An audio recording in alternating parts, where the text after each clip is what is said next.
Welcome to PowerTalks, wise words from wise women.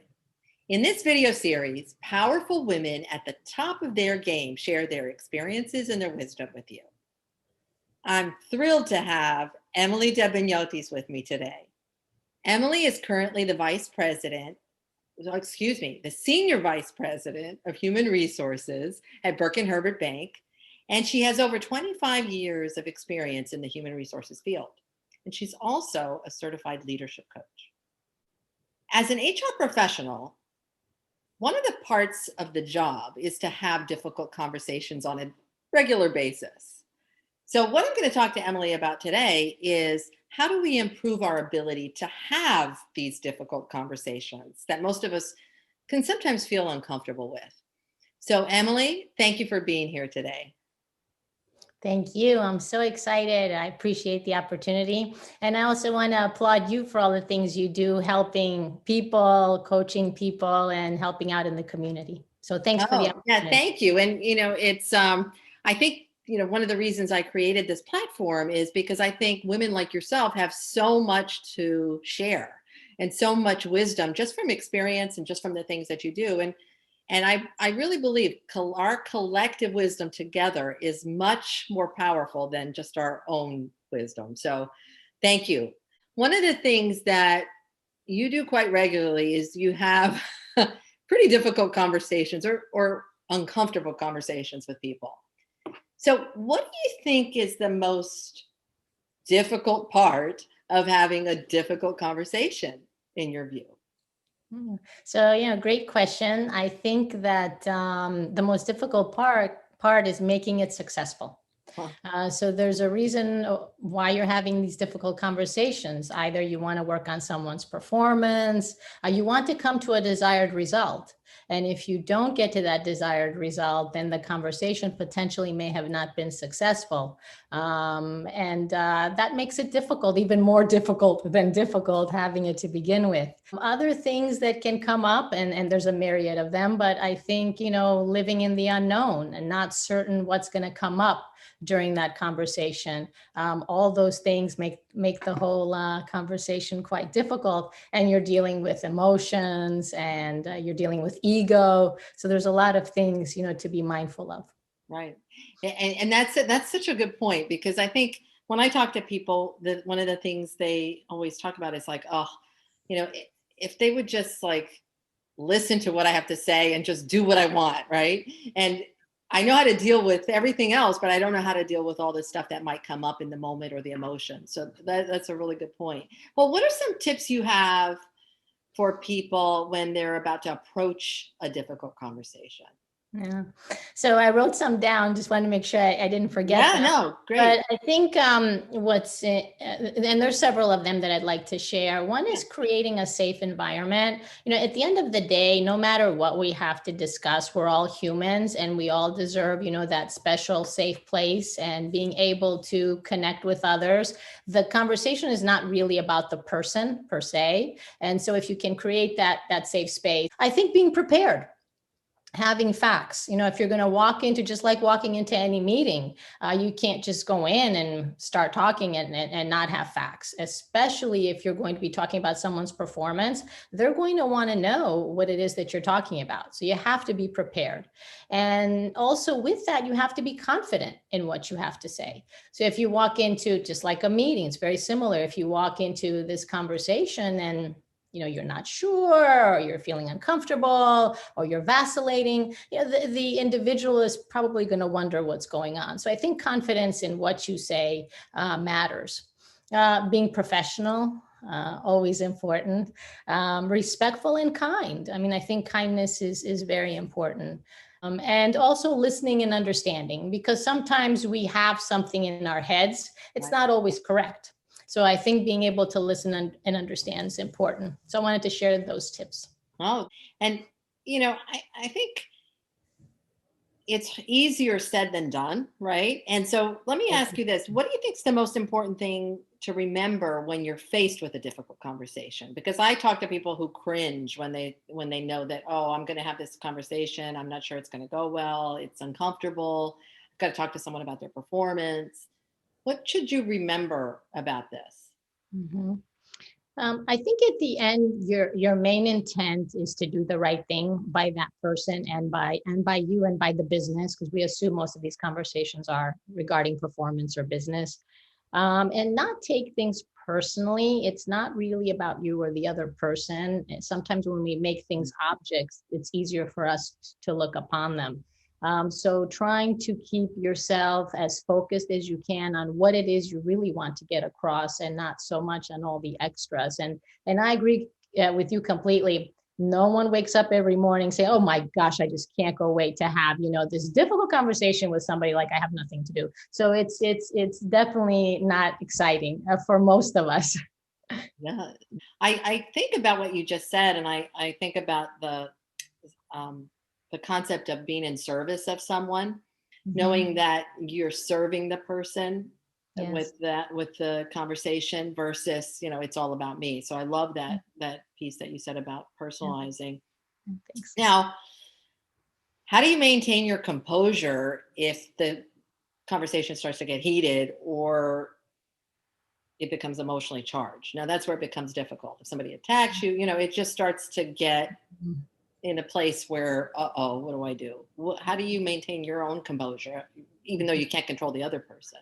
Yeah, no, definitely. And you're right. We all know or that we can't control anyone else or anything else. We can only control ourselves. So yeah, definitely. I agree completely with you. I think if you can live in the uncomfortable, it's Mhm. quite helpful. And I know, as you said earlier, easier said than done. But I think trying to hone those skills of being able to live in uncertainty and discomfort many times brings you to a point where you can deal with a lot of things that you can't control or that are unknown and uncertain and volatile. And for me, I think focusing again is very important. Not allowing yourself to be distracted by someone's emotions or someone yelling at you. And it depends how far it goes. If someone's throwing things at you, or they're starting to use profanity, there are obviously tools for you to pull out. You can end the meeting, you can step back, you can take deep breaths. So there's various things that you can do depending on what comes up. I love that being comfortable with discomfort, because I think many of us have a long way to go on that, right? And sitting with our own discomfort. I think of there was an interview that Gail King did. Gail King, Oprah's friend, who's on CBS News, and the interview. It's a famous interview, and it was going pretty south. And it's amazing. I mean, just watching her in that interview, because he was getting emotional, and she just kind of sat there in the discomfort. It's a perfect role model of, okay, I can't control all of that, but I can control my space. So that's great. That's the picture that came up for me when you said Yeah, that. yeah, yeah. Now, what advice would you give about how to mentally prepare ourselves? Because some of it's mental too, and just the framework and the mindset we come in to these types of uncomfortable conversations. So how do you mentally prepare for something that you think you anticipate is going to be difficult? So I think each person has to find that for himself or herself. It's I think more introspection and internal. For example, for me, I try very hard to think positive. Other people exercise. Other people do things they like. They read books. They read Jumping inspirational jacks books. before before the meeting, right? Yoga. Yeah. I don't know, anything you want to do. Take a hike. Climb a mountain. Yeah.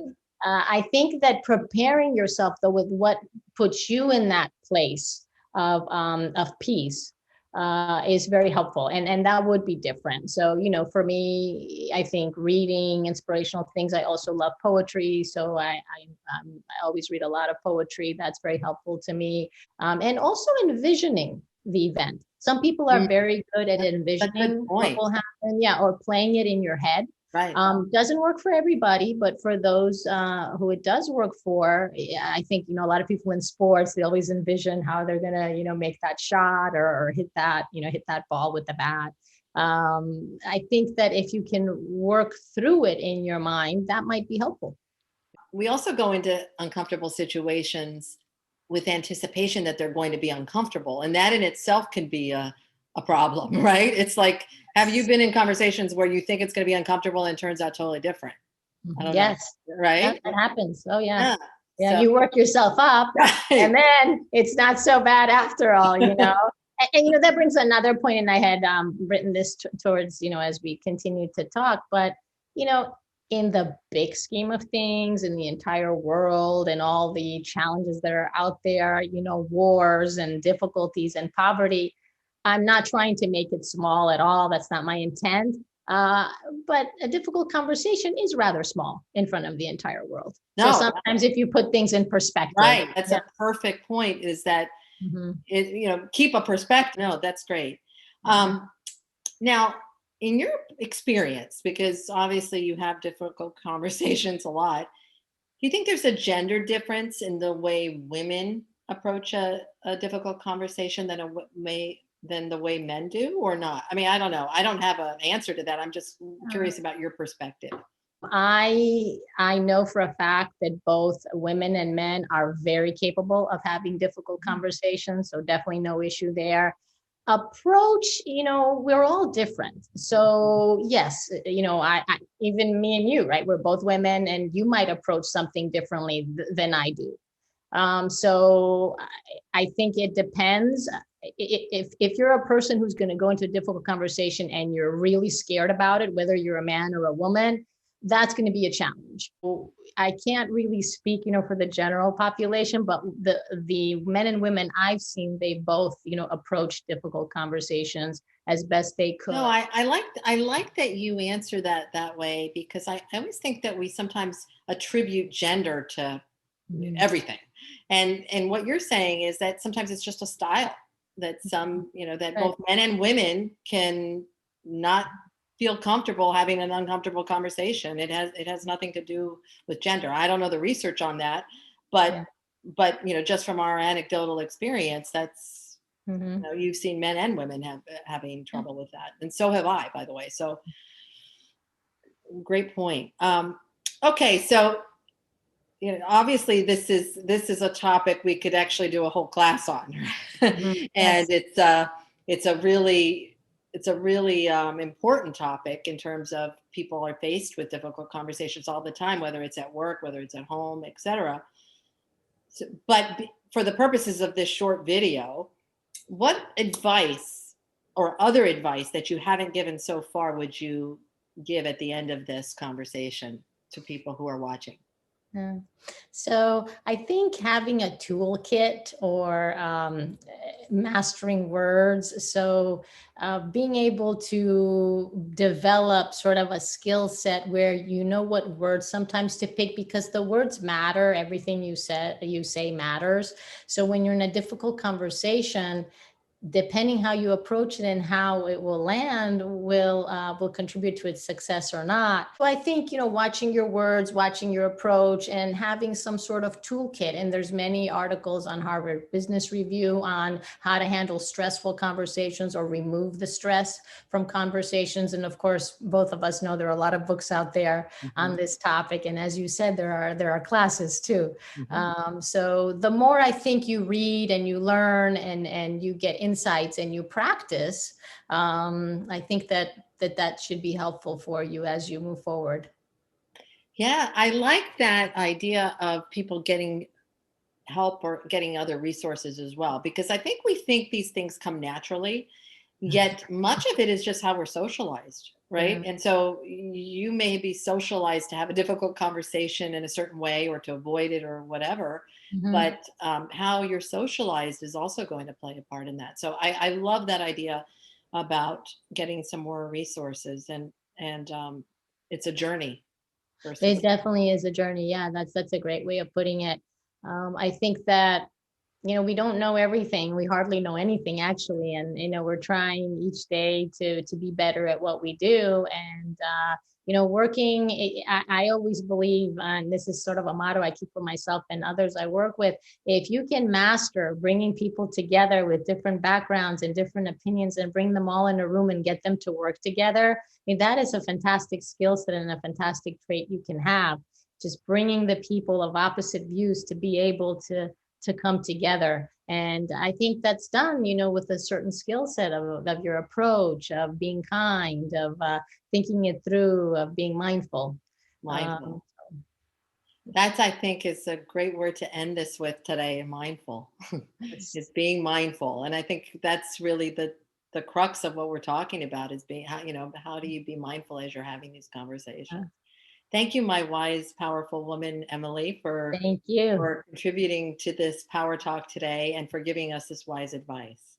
Thank you. I appreciate it. Thank you. Take care.